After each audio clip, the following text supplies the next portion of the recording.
మెదక్ జిల్లా కేంద్రమైన గుల్షన్ క్లబ్ ఆధ్వర్యంలో దళిత సంఘాల నాయకులు మాట్లాడుతూ సోమవారం రోజు రాత్రి కాంగ్రెస్ పార్టీ ఎస్సీసీఎల్ జిల్లా కార్యదర్శి మరిల్లి అనిల్పై తుపాకులతో దాడి చేసి హత్య చేసిన వారిని కఠినంగా శిక్ష విధించాలని డిమాండ్ చేశారు. 75 స్వతంత్ర భారతదేశంలో దళితులపై దాడులు జరుగుతున్నాయి. ఈ దేశంలో దళితులుగా పుట్టడమే నేరమా అని ప్రశ్నించారు. దేశంలో ఇంత పెద్ద చట్టాలు ఉన్నప్పటికీ కూడా దళితులకు రక్షణ లేకుండా పోతుందని వారు అన్నారు.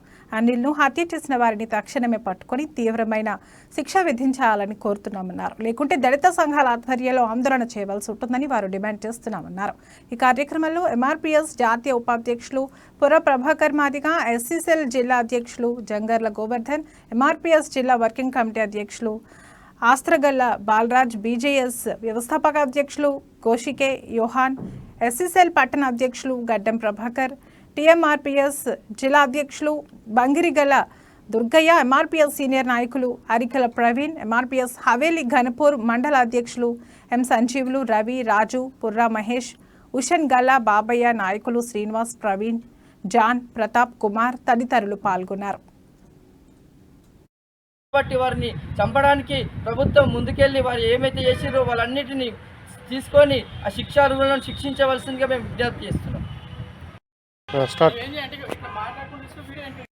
మండల్ రైతర గ్రామం మరెల్లి అనిల్ గారి ఆయన ఒక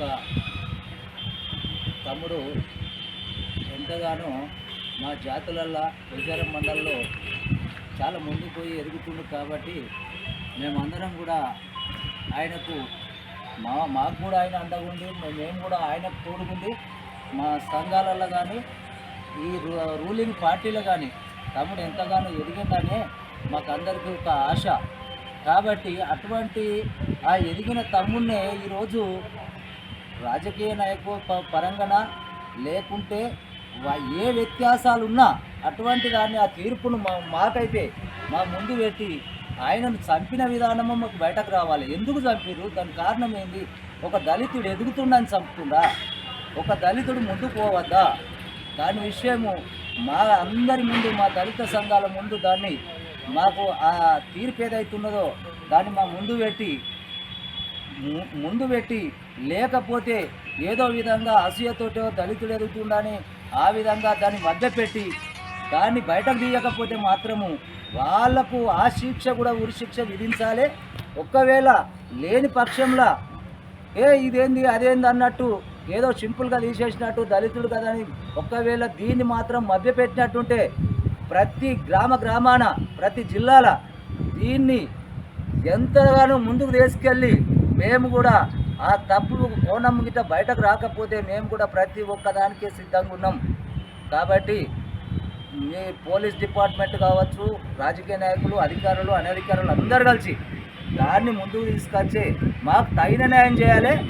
అనిల్ కుటుంబానికి కూడా అది ఎందుకు జరిగిందనే విషయాన్ని కూడా ముందుకు తెచ్చి వాళ్ళ కుటుంబానికి కూడా ఆదరణ, ఓదార్పులు కూడా ప్రభుత్వం ఇవ్వాలని మేము డిమాండ్ చేస్తున్నాం. మండల రైతర గ్రామానికి చెందినటువంటి మరి కాంగ్రెస్ పార్టీలో ఓ జిల్లా నాయకత్వానికి మరించి యువక నాయకుడిని మరి ఫైరింగ్ చేసి చంపడము అది విడ్డూరము. మరి అనిల్ దళితుడై పుట్టడమే నేరం ఈ దేశంలో.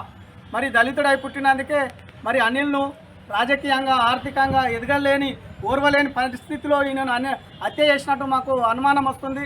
తక్షణమే పోలీస్ శాఖ, మరి రాష్ట్ర ప్రభుత్వము కాంగ్రెస్లో అధికారంలో ఉన్నది కాబట్టి దయచేసి మరి అనిల్ చంపిన వారిని తక్షణమే ఆ దుండగులను వెంటనే అరెస్ట్ చేసి రిమాండ్కు పంపవలసిన అవసరం ఎంతైనా ఉన్నది. కాబట్టి మేము ఎంఆర్పీఎస్ తరఫున దళిత సంఘాల ఆధ్వర్యంలో మేము ఖండిస్తున్నాం. ఇలాంటి ఇంకా ఎప్పుడు కూడా పునరావృతం కావద్దు. ఇది ఫస్ట్ టైం దళితుల మీద ఫైరింగ్ చేయడం అంటే ఇది ఎంత నేరం అంటే మేము భారతదేశంలో పుట్టడమే నేరమా? ఇంత పెద్ద చట్టం ఉండంగా, ఇంత పెద్ద రాజ్యాంగం ఉండంగా. పైతర గ్రామంలో అనిల్ హైదరాబాద్కు రావడం జరిగింది. అంతలో తిరిగి